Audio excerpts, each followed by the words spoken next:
Hello friends, welcome to my channel school of science. मेरा नाम नितिन है। मैं क्लासेस 9th और 10th के लिए साइंस लेता हूँ और classes 11th 12th JEE NEET के लिए केमिस्ट्री। आज हम अपना लेक्चर शुरू कर रहे हैं कैरी फॉरवर्ड क्वांटम मैकेनिक्स के बाद। जो नेक्स्ट हमारा टॉपिक आता है वो है क्वांटम नंबर्स।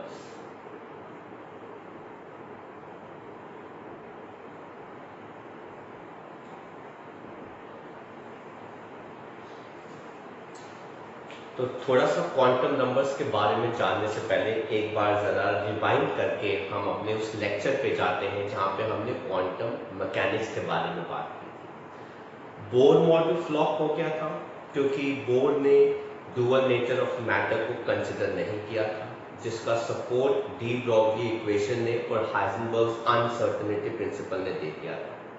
क्योंकि ये सारे कॉन्सेप्ट जो थे बोर मॉडल के वो न्यूटन के लॉस के ऊपर बेस्ड थे, जिनको हम क्लासिकल मैकेनिक्स कहते हैं, जो माइक्रोस्कोपिक पार्टिकल्स के लिए अप्लाई नहीं होते हैं। इसलिए सारे मॉडल्स एक एक करके फ्लॉप होते जा रहे थे। एल्विन स्क्रॉडिंगर ने क्वांटम मैकेनिक्स को सपोर्ट किया, उनको बनाया, उन्होंने एक इक्वेशन बनाई। उस इक्वेशन को, जिसको हम कहते हैं स्क्रॉडिंगर्स वेव इक्वेशन, उन्होंने एक नए सिंबल की डेफिनेशन को फाइंड किया, जिसको हम क्या कहते हैं, साई, जो एक इलेक्ट्रॉन का क्या होता है, wave function.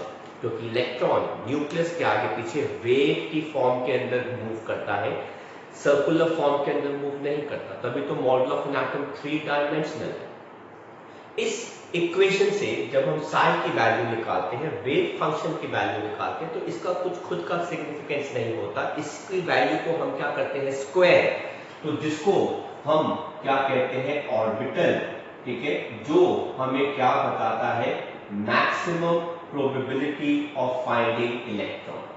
Maximum probability of finding electron, जो टेक्निकली 90 to 95% होती है। बोर ने तो कहा था कि भाई आपको अगर इलेक्ट्रॉन देखना है तो आप न्यूक्लियस से इतना दूर जाओ, वहां पे आप वेट करो, इलेक्ट्रॉन आपको पास हो जाएगा। तो उन्होंने तो 100% श्योरिटी दी थी इलेक्ट्रॉन फाइंड करने की। पर डी ब्रॉगली इक्वेशन और Heisenberg's uncertainty principle, in fact mainly Heisenberg's uncertainty principle ने ये बता दिया था कि आप 100% इतना फास्ट मूविंग इलेक्ट्रॉन को लोकेट, मतलब उसकी वेलोसिटी और पोजीशन दोनों साइमल्टेनियसली लोकेट नहीं कर सकते। इस वजह से हम क्वांटम मैकेनिक्स पे आए। और अब अगर हमारे पास 100% प्रोबेबिलिटी नहीं है इलेक्ट्रॉन को ढूंढने की, तो फिर हमारे पास एटलीस्ट कुछ परसेंटेज तो होना चाहिए, एंड दैट कुछ परसेंटेज वाज 90 to 95%। ये वो स्पेस होता है न्यूक्लियस के अराउंड जहां पे इलेक्ट्रॉन को फाइंड करने की प्रोबेबिलिटी काफी ज्यादा होती है, अप्रोक्सीमेटली 90 to 95%। लेकिन साई की वैल्यू दो चीजों से एक्सप्लेन होती है। एक, हमको इलेक्ट्रॉन की क्या चाहिए, क्वांटाइज्ड एनर्जी। दूसरा, हमें इलेक्ट्रॉन का वेव फंक्शन चाहिए। और ये दोनों चीजें जो है वो कैरेक्टराइज की जाती है 3 क्वांटम नंबर्स के साथ। अगर आप उनको एक्सप्लेन करते हैं, इलेक्ट्रॉन की एनर्जी को और इलेक्ट्रॉन का वेव फंक्शन, तो इन दोनों चीजों को इकट्ठी एक्सप्लेन करने के लिए हमको 3 क्वांटम नंबर्स की जरूरत पड़ी, जिनको अब हम 4 क्वांटम नंबर्स कहते हैं। तो हम टोटल ऑफ 4 क्वांटम नंबर्स ही पढ़ेंगे। तो हम पढ़ने जा रहे हैं क्वांटम नंबर्स, जो एक इलेक्ट्रॉन की पोजिशनिंग या एक इलेक्ट्रॉन को फाइंड करने की प्रोबेबिलिटी हमें 90 to 95% बताते हैं न्यूक्लियस के आगे पीछे इन एन एटम। इनफैक्ट अगर आप क्वांटम नंबर्स की बात करते हैं तो वो एक एटम के अंदर सारे इलेक्ट्रॉन्स को लोकेट करने की हेल्प हमको देते हैं, उनको कैरेक्टराइज करते हैं। इसीलिए इनको हम क्या कहते हैं, क्वांटम नंबर्स। तो आइए हम पढ़ते हैं क्वांटम नंबर्स को। सबसे पहला जो क्वांटम नंबर हमारे पास आता है उसको हम कहते हैं प्रिंसिपल क्वांटम नंबर।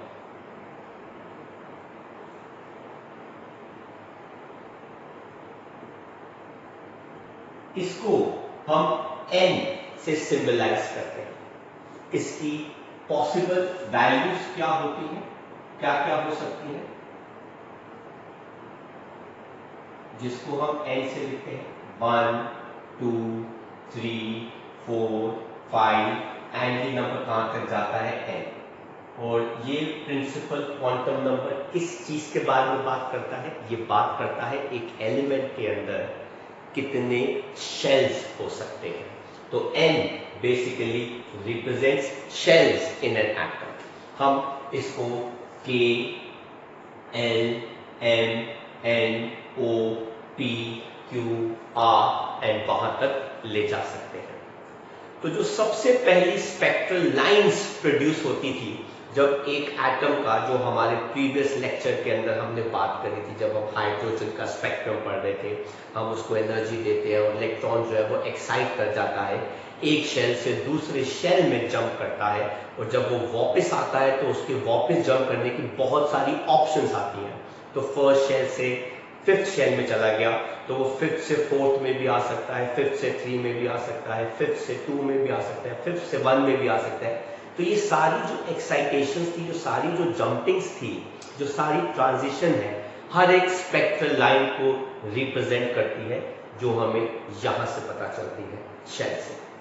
और कौन कौन सी इंफॉर्मेशन हमको इसके बारे में पता चलती है प्रिंसिपल क्वांटम नंबर से। सबसे पहले अगर आपको किसी भी इलेक्ट्रॉन की एक पर्टिकुलर शेल में एनर्जी निकालनी है तो उसके लिए भी ये इंफॉर्मेशन प्रोवाइड कर सकता है। दूसरा, अगर आपको किसी भी शेल का रेडियस निकालना है, वो कितना दूर है एक न्यूक्लियस से एक पर्टिकुलर शेल, तो उसकी हेल्प भी हमको यहीं से मिलती है। अगर आपको याद हो तो ये दोनों वैल्यूज जो थी हमें बोर मॉडल से पता चली थी। यही आप इससे नंबर ऑफ सब शेल्स भी निकाल सकते हैं बाय फॉर्मूला n², जिनको असलियत में हम क्या बोलते हैं, ऑर्बिटल्स। ठीक है, एंड आप फाइनली क्या निकाल सकते हैं, maximum number of electrons in a shell. वो फॉर्मूला क्या होता है, 2n²। तो अगर हम बात करते हैं n की वैल्यू, जो किसको रिप्रेजेंट करता है, शेल को, तो किसी भी एलिमेंट के पास एक शेल भी हो सकता है, किसी के पास 2 शेल्स भी हो सकते हैं, किसी के पास 3 शेल्स भी हो सकते हैं, किसी के पास 4 शेल्स भी हो सकते हैं। तो ये हमारे पास आता है principal quantum number. Next quantum number की बात करने वाले, जो हमारे पास सेकेंड क्वांटम नंबर आता है, जिसको हम कहते हैं एंगुलर मोमेंटम या फिर एजीमुथल क्वांटम नंबर या फिर सब्सिडरी या फिर सेकेंडरी क्वांटम नंबर, जिसको हम L से रिप्रेजेंट करते हैं।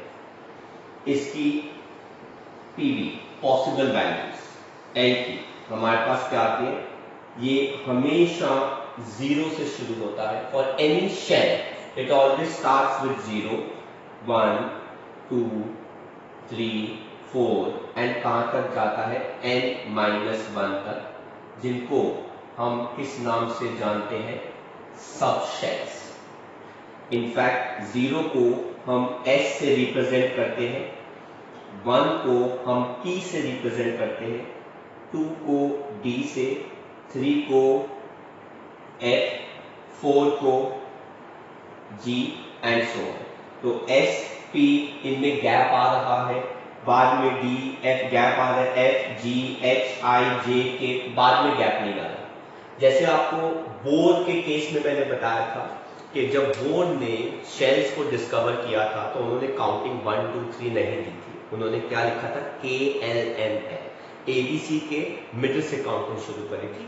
For the fact that he was in dilemma कि हो सकता है कि आज मैंने जिस के शेल को फर्स्ट शेल मार्क किया है उससे पहले भी कोई शेल डिस्कवर हो सके, इसलिए उन्होंने शेल को कभी 1, 2, 3 नहीं किया था।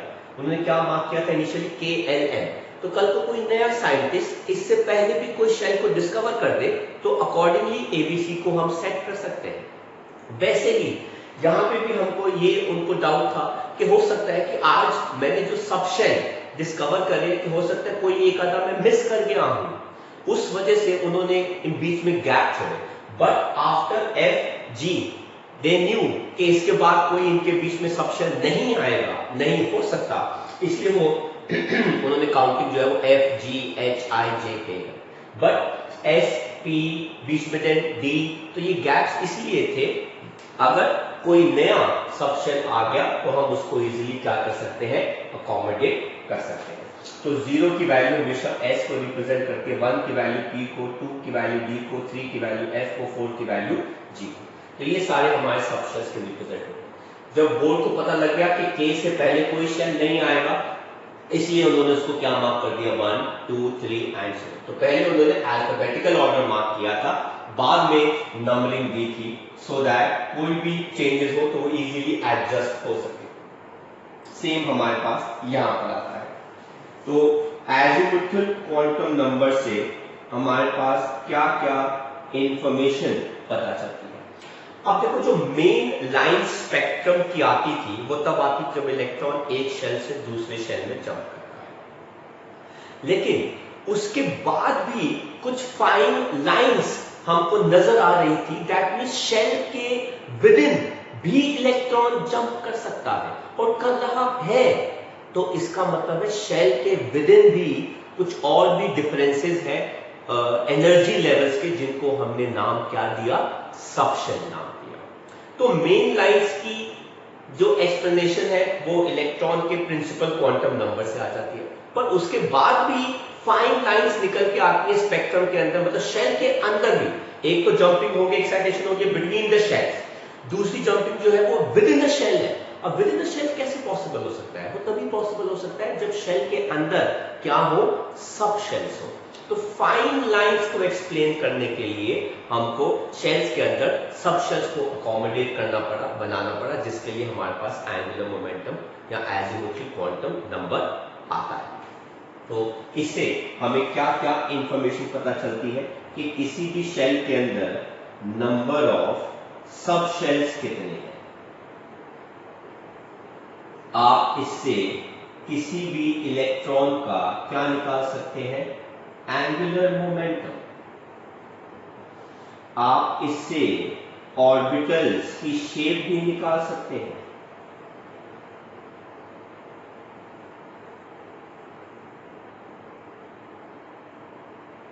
एंड आप निकाल सकते हैं रिलेटिव एनर्जी ऑफ सब शेल्स।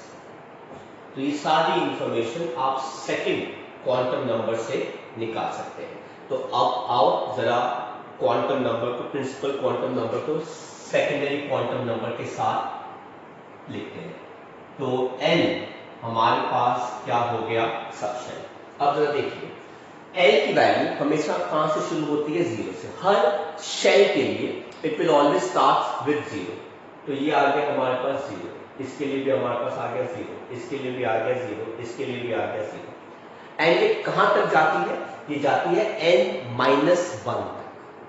तो n-1 मतलब 1 - 1 कितना हो गया, 0। दैट मीन्स इसमें a की वैल्यू आई, और 0 टेक्निकली किसको रिप्रेजेंट करता है, s को। इसीलिए हमने n-l को जोड़ दिया और ये हमारे पास आ गया 1s।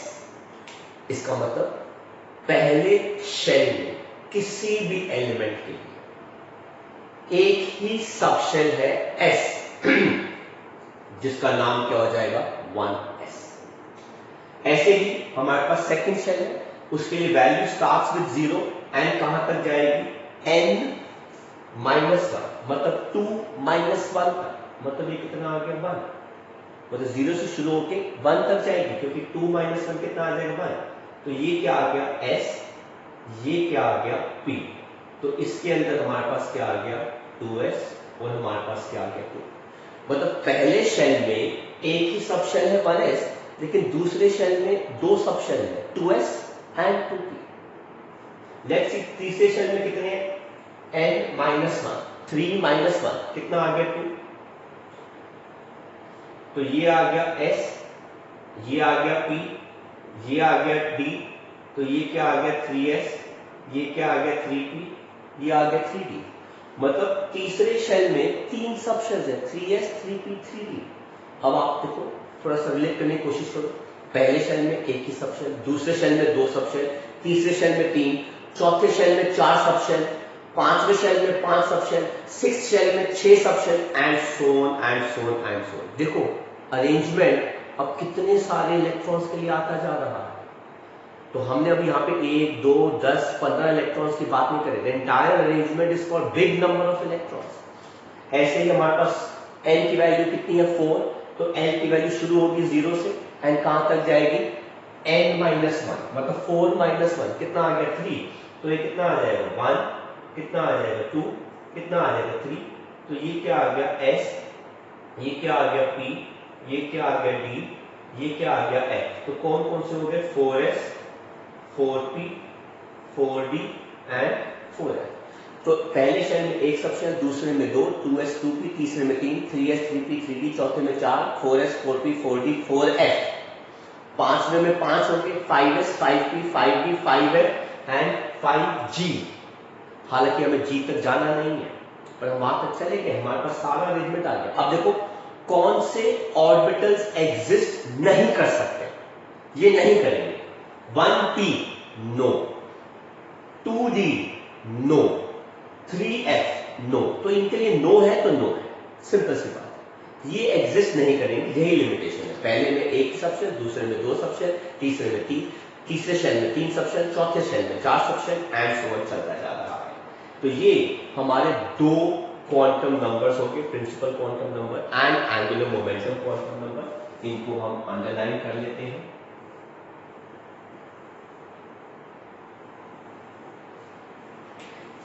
एक quantum number main transition series को एक्सप्लेन करता है, कैसे ट्रांजिशन होता है फ्रॉम इलेक्ट्रॉन का एक शेल से दूसरे शेल में, और दूसरा क्या एक्सप्लेन करता है उसके अंदर की फाइन लाइंस कि एक सब शेल से दूसरे सब शेल, क्योंकि सबका मोमेंटम जो है वो एक जैसा नहीं हो सकता। क्यों? क्योंकि वो आपस में रिपेल करेंगे। तो सब शेल्स की भी एनर्जी डिफरेंट है, हमने बात करी ना एनर्जी की, सब शेल्स की भी एनर्जी डिफरेंट है, इस वजह से उनका एंगुलर मोमेंटम भी डिफरेंट है, इस वजह से उनकी मूवमेंट जो है वो क्या है डिफरेंट आती है। इसलिए हमारे पास यहां से क्या पता चलती है ऑर्बिटल्स की शेप पता चलती है। हम बात करते हैं थर्ड क्वांटम नंबर की, जिसको हम कहते हैं मैग्नेटिक क्वांटम नंबर। तो हमारे पास अब आ गया third quantum number, magnetic quantum number. इसको हम स्मॉल n या फिर स्मॉल n नीचे सबस्क्रिप्ट में n लिख देते हैं। इसकी पॉसिबल वैल्यूज m की क्या होती है, ये हमेशा -l से शुरू होके कहां तक जाता है +l, जो हमें एक्चुअल ऑर्बिटल्स के बारे में बताता है, जिनको हम क्या कहते हैं सब शेल्स कहते हैं। क्या मतलब है जरा ध्यान से देखना। याद है हमने जब हाइड्रोजन का स्पेक्ट्रम पढ़ा था, हमने जब बोर का मॉडल भी पढ़ा था, तो उसमें हमने बात करी थी कि जब इलेक्ट्रॉन एक शेल से दूसरे शेल में जाता है, जब बोर ने हाइड्रोजन का स्पेक्ट्रम को एक्सप्लेन किया था, तो इलेक्ट्रॉन एक शेल से दूसरे शेल में जाता है तो वो स्पेक्ट्रल लाइंस एमिट करता है। लेकिन यही स्पेक्ट्रल लाइंस जो होती हैं वो इलेक्ट्रिक फील्ड में भी फर्दर स्प्लिट होती है और मैग्नेटिक फील्ड में भी फर्दर स्प्लिट होती है, जिसको हमने बात करी थी इलेक्ट्रिक फील्ड में स्प्लिट होना Stark effect, and magnetic field के अंदर स्प्लिट होना वो क्या होता है ज़ीमैन इफेक्ट। अब जरा इस कॉन्सेप्ट को देखो कि कैसे ये स्पेक्ट्रल लाइंस फर्दर स्प्लिट करती हैं। मतलब इलेक्ट्रॉन शेल से शेल में भी जंप करता है। इससे पहले हमने पढ़ा था कि electron sub shell to another sub shell भी जंप कर रहा है, मतलब S से P, P से D, D से F। यहां पे हम क्या बात कर रहे हैं कि इलेक्ट्रॉन एक पर्टिकुलर सबशेल के अंदर भी जंप कर रहा है, मतलब शेल के अंदर सबशेल और सबशेल के अंदर सब सबशेल, जिनको हम एक्चुअली में कहते हैं orbitals. This is the position, this is the space जहां पे इलेक्ट्रॉन की प्रोबेबिलिटी सबसे ज्यादा होती है। अब ये क्यों आता है, जरा इस कॉन्सेप्ट को समझते हैं। इलेक्ट्रॉन पे चार्ज क्या है, नेगेटिव। अगर नेगेटिव चार्ज घूमेगा तो अपने आगे पीछे क्या प्रोड्यूस करेगा, इलेक्ट्रिक फील्ड। और अगर कोई negative charge electric field produce करता है तो जाहिर सी बात है कि उसके पास मैग्नेटिक फील्ड भी आएगी। अब इलेक्ट्रॉन की हो गई मैग्नेटिक फील्ड। ये मैग्नेटिक फील्ड जब किसी बाहर एक्सटर्नल मैग्नेटिक फील्ड की प्रेजेंस में आती है तो इलेक्ट्रॉन की मैग्नेटिक फील्ड डिस्टर्ब हो जाती है, जिसकी वजह से वो एक प्रॉपर ओरिएंटेशन को पकड़ लेता है, एक प्रॉपर स्पेस को पकड़ लेता है, वहीं पे आगे पीछे वो घूमता रहता है। इन प्रॉपर ओरिएंटेशंस को हम क्या कहते हैं, मैग्नेटिक क्वांटम नंबर। तो दैट मीन्स कि electron with in a subshell भी इधर से उधर जंप कर सकता है। अब लेकिन उसके पास ऐसी कितनी ऑप्शंस है इधर से उधर जंप करने की, तो मैग्नेटिक क्वांटम नंबर्स में हमें कैसे पता चलती है, वो -n, मतलब आपको सिर्फ एंगुलर मोमेंटम क्वांटम नंबर को देखना है, वहां से आपको वैल्यूज को पता लगाना पड़ेगा। तो हम पहले देखते हैं कि हमारे पास इसके अंदर इंफॉर्मेशन क्या क्या मिलती है। एक हमारे पास मिलते हैं कि इसके अंदर कितने नंबर ऑफ ऑर्बिटल्स हैं और सब शेल्स हैं। दूसरा, orientation of electrons in these subsections, and it explains Zeeman effect, splitting of field lines when kept in magnetic field। तो अब हम इसको कंपेयर करते हैं यहाँ पर। तो हमारे पास नेक्स्ट क्वांटम नंबर जो है वो क्या आ गया, n। इसको बेटा हम क्या लिख रहे हैं, सब शेल, जो हमारा क्या हो जाता है, ऑर्बिटल। तो कहता है it always starts with the value of l। यहाँ पे l की वैल्यू क्या है, 0। 0 को आप नेगेटिव में या पॉजिटिव में रिप्रेजेंट नहीं कर सकते, तो ये 0 ही आएगा। इसका मतलब है पहले शेल का जो s ऑर्बिटल है, जिसको हम कहते हैं सब शेल, उसके अंदर सिर्फ एक ही सब शेल है, वो क्या है, 0। अब हम इसकी बात करते हैं, अगर ये 0 है तो ये भी 0 हो गया। अगर ये 1 है तो ये -1 भी हो सकता है, 0 भी 1 हो सकता है और +1 भी हो सकता है। यहाँ पे ये अगर 0 है तो ये 0 आ गया, ये अगर 1 है तो -1 0 +1, ये अगर 2 है तो -2 -1 0 +1 +2। तो अब आप देख सकते हैं S सबशेल के अंदर एक ही सबशेल है, P सबशेल के अंदर 3 है, -1 0 +1, D में कितने हैं, 5 है, मतलब 1 3 5, तो 1 3 5, अगले में कितने होंगे, 7, उसके बाद कितने होंगे, 9, उसके बाद कितने होंगे, 11। तो इससे ऑड नंबर के साथ चलता रहता है। तो आप देख सकते हैं 4s के लिए S है, कितना आ गया, 0, ये 1 है, -1 0 +1, ये 2 है, -2 -1 0 +1 +2, ये 3 आ गया, -3 -2 -1 0 +1 +2 एंड +3। तो आप देख सकते हैं 1 3 5 7 एंड सो। तो ये हमारे पास आ गया मैग्नेटिक क्वांटम नंबर, राइट। तो p ऑर्बिटल में हमारे पास कितने सब शेल्स हैं, या p सब शेल में हमारे पास कितने ऑर्बिटल्स हैं, तो आप देख सकते हैं तो वो कितने हो गए, 3 हो गए। जब हम इसका ऑर्बिटल डायग्राम देखेंगे तो आपको हर एक डायग्राम का एक रिप्रेजेंटेशन होता है कि कौन किस एक्सिस के बिहाफ पे ओरिएंट करता है। एक्सिस के रिस्पेक्टिव हमारे पास डायग्राम होता है। p के लिए हमारे पास 3 डायग्राम होंगे, डी के लिए हमारे पास 5 डायग्राम होंगे, मतलब 5 ओरिएंटेशन है, और एफ के लिए हमारे पास 7 ओरिएंटेशन है। हालांकि ओरिएंटेशन हमारे कोर्स में सिर्फ एस पी और डी की है, एफ की नहीं है, क्योंकि वो डायग्राम थोड़े से हमारे पास क्या है, वो डिफिकल्ट आते हैं, राइट। तो ये थे हमारा तीसरा क्वांटम नंबर, और अब हम बात करेंगे fourth quantum number, last quantum number, जो हमारे पास कौन सा आता है, स्पिन क्वांटम नंबर आता है।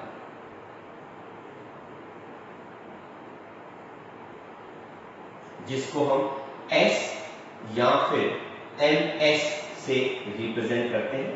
इसकी पॉसिबल वैल्यूज s की दो ही होती हैं, एक होती है +12 या फिर इसको हम एरो ऊपर, जिसको हम क्या कहते हैं, क्लॉकवाइज स्पिन, ठीक है ना, इसको आप CW भी लिख सकते हैं। एंड दूसरी कौन सी होती है, -12 या फिर इसको हम कहते हैं एंटी क्लॉकवाइज स्पिन, तो इसको हम लिखते हैं ACW। तो इलेक्ट्रॉन जो है वो अब इन सब शेल्स, मतलब ऑर्बिटल्स के अंदर अगर मूव करता है तो कैसे मूव करता है, ठीक है। तो वो जब मूव करता है तो एक सब शेल के अंदर, एक सब शेल के अंदर सिर्फ 2 ही इलेक्ट्रॉन आ सकते हैं, और उसमें से एक विद क्लॉकवाइज स्पिन आएगा, एक क्या आएगा, विद एंटी क्लॉकवाइज स्पिन।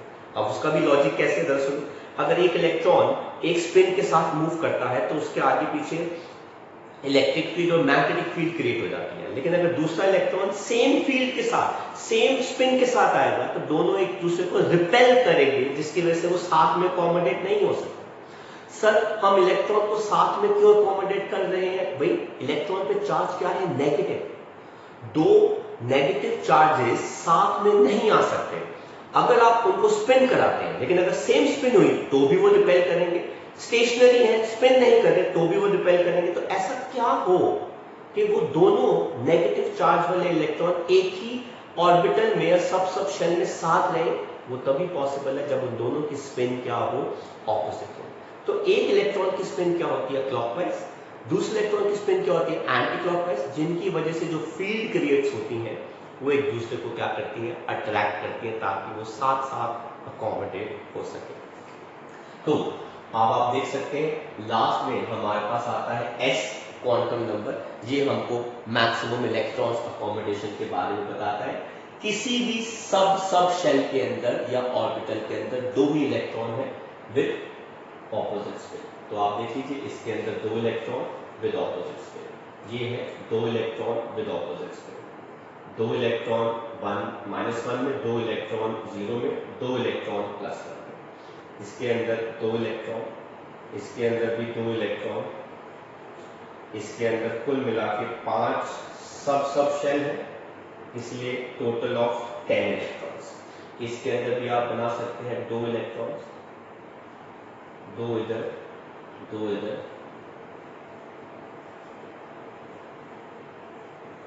और इसके अंदर कितने आ जाएंगे, 14 इलेक्ट्रॉन्स।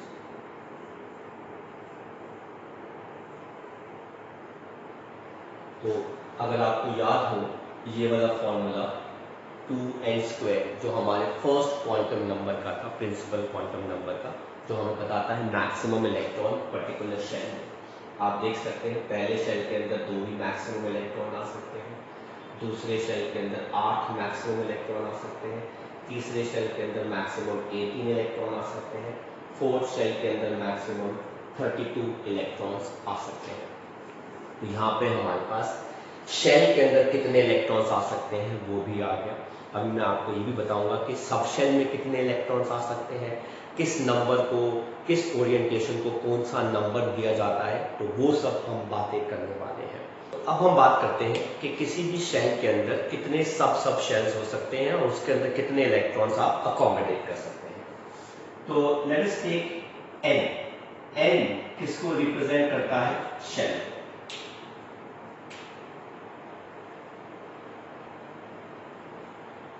और अगर आप उसका क्या कर देते हैं n², तो हमारे पास क्या आ जाता है, सब शेल, जिनको हम क्या कहते हैं, ऑर्बिटल्स।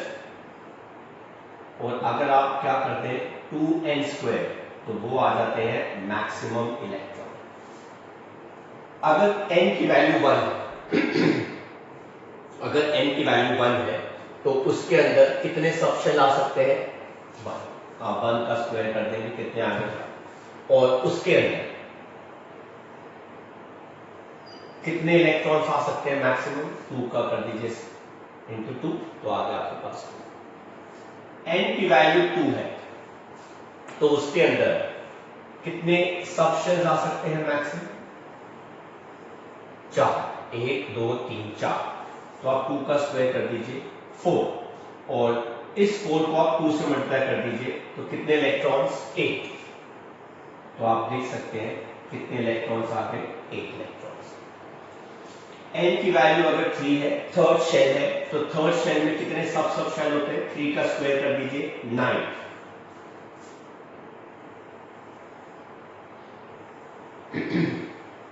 1 2 3 4 5 6 7 8 9 और 9 को इंटू 2 कर दीजिए 18 इलेक्ट्रॉन्स हमारे पास आ गए। ऐसे ही n की वैल्यू अगर 4 है तो स्क्वायर कर देंगे कितना आ जाएगा? 16 और 16 को करेंगे 2 से कितना आ जाएगा? 32। कैसे? ये रहा 4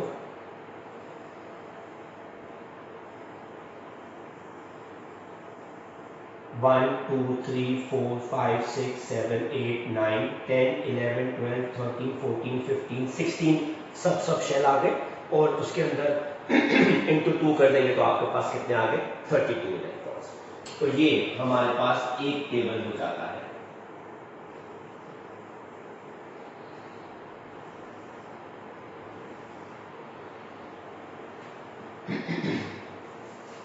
ऐसे ही अगर मैं इसके अंदर एक और टेबल बनाऊं,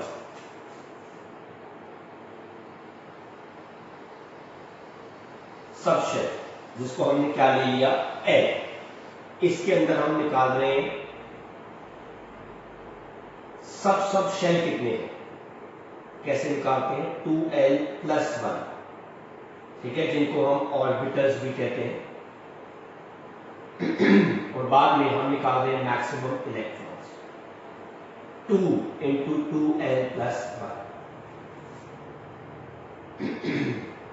सबसे पहला हमारे पास l सब शेल आ गया 0। अगर आप 0 लेते हैं तो 2 0 से 0 + 1। तो आप देख सकते हैं एक सब शेल के अंदर आपके पास एक ही सब शेल है और इसके अंदर इलेक्ट्रॉन कितने हैं? 2।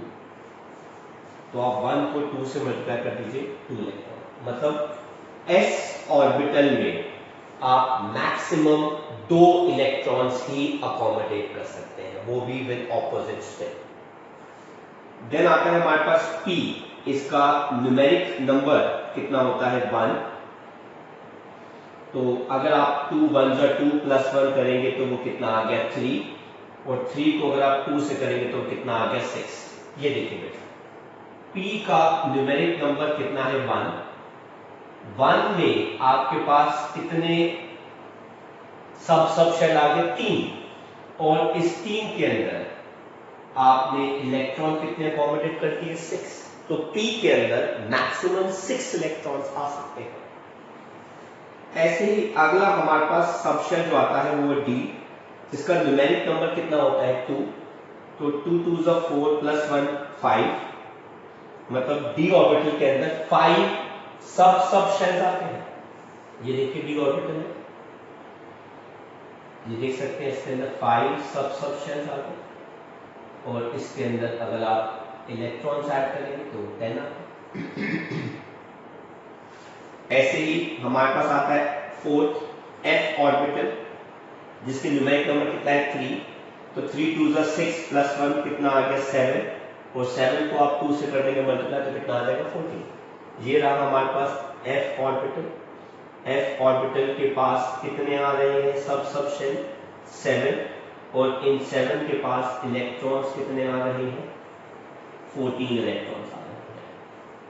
तो हमने शेल्स में मैक्सिमम इलेक्ट्रॉन्स कितने आ सकते हैं वो भी बता दिया, उसके अंदर मैक्सिमम सब शेल्स कितने आ सकते हैं वो भी बता दिया, सब शेल के अंदर कितने सब शेल हो सकते हैं हमने वो भी बता दिया, उसके अंदर मैक्सिमम इलेक्ट्रॉन्स कितने आ सकते हैं हमने वो भी बता दिया। अब मैं आपको बताने जा रहा हूं कौन से सब शेल का number with respect to orientation होता है, और चाहे वो P हो चाहे वो D हो एंड सो ऑन, और उससे हमको पता चला। हालांकि हमें उसकी इतनी ज़रूरत नहीं पड़ेगी with respect to CBSE, but yes with entrance level इनकी हमें ज़रूरत पड़ती। हम बात कर रहे हैं कि n की वैल्यू, मतलब मैग्नेटिक क्वांटम नंबर की जो वैल्यूज हैं -1, 0, +1, वो किस से रिलेटेड, किस ओरिएंटेशन से रिलेटेड होती है, ऑर्बिटल्स की, और उस ऑर्बिटल्स की ओरिएंटेशन के डायग्राम जो है वो हमारा नेक्स्ट लेक्चर होगा, जिसके अंदर हम शेप्स ऑफ ऑर्बिटल्स की बात करेंगे। तो जैसे हमारे पास s ऑर्बिटल है, उसके अंदर एक ही सब शेल है। तो अगर ये हमारा सब शेल है, उसके अंदर एक ही सब शेल है जिसके अंदर मैक्सिमम इलेक्ट्रॉन्स कितने आ सकते हैं, 2। ऐसे ही हमारा P हो गया, तो P के अंदर हमारे पास कितने आ सकते हैं, 3 सब शेल्स, जिनको हम क्या कहते हैं, डीजेनरेटेड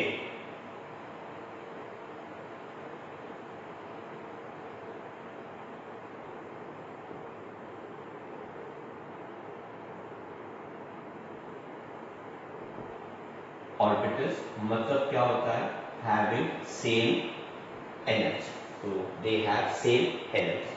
तो इसमें हमारे पास जैसा कि आप देख सकते हैं कि P के अंदर हमारे पास -1, 0 और +1 आता है।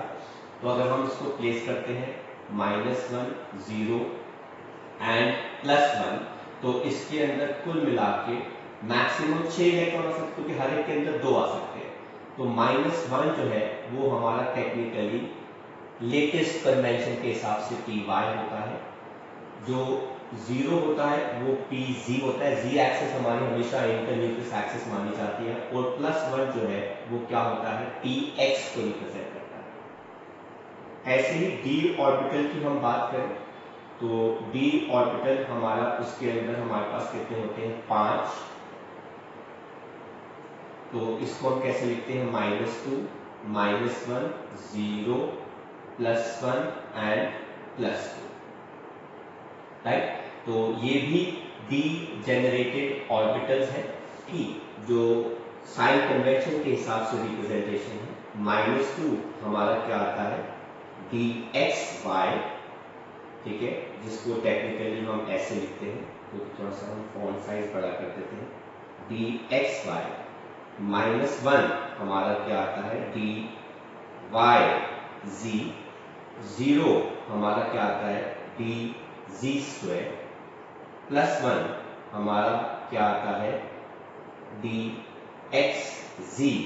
और +2 हमारा क्या आता है, dx² -y²।